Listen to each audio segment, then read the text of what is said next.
රාජු. පොඩි රාජු නමින් හඳුන්වන මේ සත්තන්තයා හබරල ප්‍රදේශයේ කාතරත් ජනප්‍රිය හීල අලියෙක්. 2025 මාර්තු මාසේ 4 වෙනිදා. එහෙම නැත්නම් පෙරේදා දින 10වත් මේ සත්‍ය වසර 6ක් තිස්සේ තමන්ව රැක බලා ගන්න රසික කියන මේ තරුණයා ඇත් ගෝවා.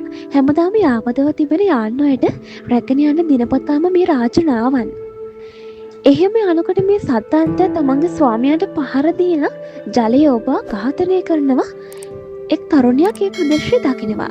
මේ සිතිය දුටු මේ තරුණිය ඒ සම්බන්ධව අලිරක බලා ගන්න ස්ථානයට ගිහින් ඔවුන්ට සැලකිරීමත් එක්කම ඒ ස්ථානයේ සිටින පුද්ගලයෙකු තවත් පුද්ගලයෝ දෙන්නෙක් එක්ක මේ අදාළ ස්ථානයට පැමිණෙනවා.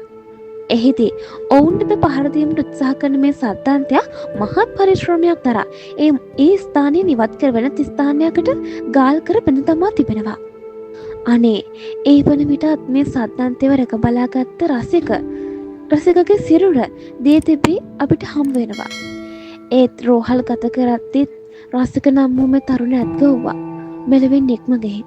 මෙසේ ජීවිතක්ෂයට පත්වේ තියෙන වයස අවුරුදු 26ක් වෙච්ච මහනුවර පිළිමතලා ප්‍රදේශයේ පදිංචි රසික තිලකරත්න කියන අවිවාහක තරුණයෙක්.